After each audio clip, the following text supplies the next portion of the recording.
करोड़ों दरूद नबी पाक सल्लल्लाहु अलैहि वसल्लम की ज़ात मुबारका पर। मैं हूं आपका मेज़बान एडवोकेट आतिफ़ और आप देख रहे हैं मेरा यूट्यूब चैनल आतिफ़ पाकिस्तानी अल वकील। आज मैं जिस टॉपिक पे बात करने लगा हूं ये पिछले कुछ दिन पहले जो है वो फुल बेंच ने एक सुप्रीम कोर्ट के फुल बेंच ने जो फ़ैसला दिया है उस मुतालिक बीइंग अ लॉयर जो है वो मैं इसके ऊपर थोड़ी सी बात करना चाहता हूँ आसान अल्फाज में अपने व्यूवर्स को ताकि समझ आ सके कि बेसिकली पहले काफ़ी शोरगुल इसी बात का था कि जी फुल बेंच बैठे। अब वो फुल बेंच बैठ गया, उसने तमाम प्रैक्टिस एंड प्रोसीजर एक्ट को जो है वो थ्रैश आउट करते हुए एक एक बात को जो है वो इलेबरेट किया, इंटरप्रेट किया है। इसके अंदर जो भी खामियां नज़र आई उन्हें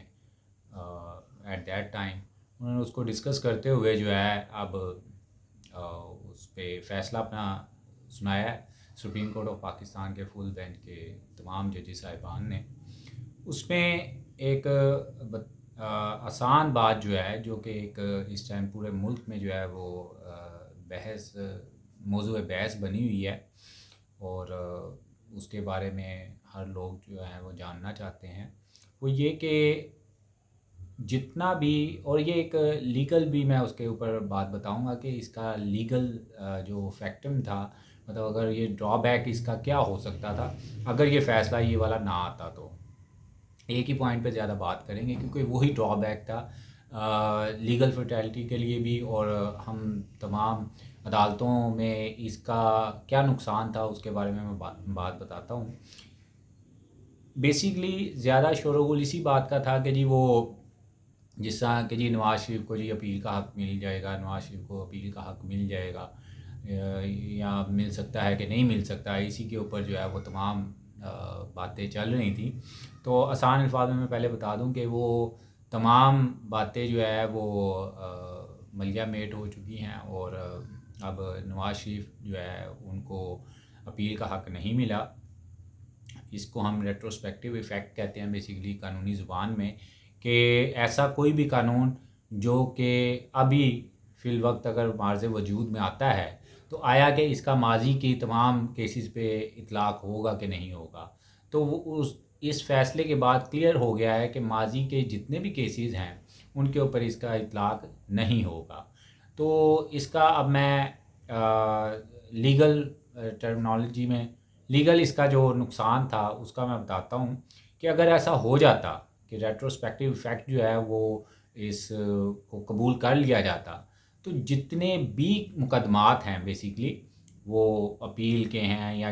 ये यानी कि अपील का जो राइट अगर दे दिया जाता तो जितने भी माजी में मुकदमात हुए हैं तो उनका जो है ना अंबार लग जाने थे।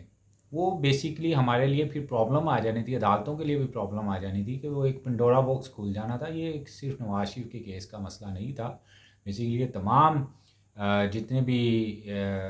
केसेस हैं उनके हवाले से भी सुप्रीम कोर्ट ऑफ पाकिस्तान ने इसको मद्देनज़र रखना था। डैट्स वाई इसको ये फ़ैसला दिया गया कि अपील का राइट जो है वो नहीं मिला और रेट्रोस्पेक्टिव इफ़ेक्ट जो है इसका नहीं होगा। इस पॉइंट के ऊपर जो है वो आपने रेशियो तो वैसे देखी और बस सो दैट कि अपील का राइट नहीं मिल सका और ये बहुत अच्छा हुआ इसका, वरना हमें बहुत ज़्यादा नुकसान होता और अदालतों में जो है वो फिर एक पेंडोरा बॉक्स अगर खुल जाता तो पहले ही फैसला जात जो है वो मुमकिन जल्दी नहीं हो पाते। लोगों को यही शिकायत है तो फिर तो ना होने वाले फ़ैसले और ये इसी तरह फिर रहना था कि कभी भी किसी को जब भी फिर दिल करता वो अपील जो है वो कर देता फिर इस तरह। तो डेट्स वाई जो है ये एक अच्छा डिसीजन है और let's see what will be happen in future. और बीइंग अ लॉयर जो है ये आसान अल्फाज में बताना जो है वो मैंने ज़रूरी समझा कि रेट्रोस्पेक्टिव इफ़ेक्ट जो है वो नहीं हुआ। इसके तहत जो है वो जो जज साहिबान ने जो है वो फ़ैसला दिया है ये अच्छा फ़ैसला है। पर अल्लाह पाक हमारे पाकिस्तान की हिफाजत करे, हमें जो है वो अदल व इंसाफ़ करने की तौफ़ीक अता फ़रमाए हमारे जज साहिबान को और पाकिस्तान जो है वो खुशहाली की तरफ जो है वो जाए। ऐसी किसी टॉपिक के साथ फिर हाज़िर होंगे, अभी तक के लिए इतना ही। अल्लाह हाफ़िज़।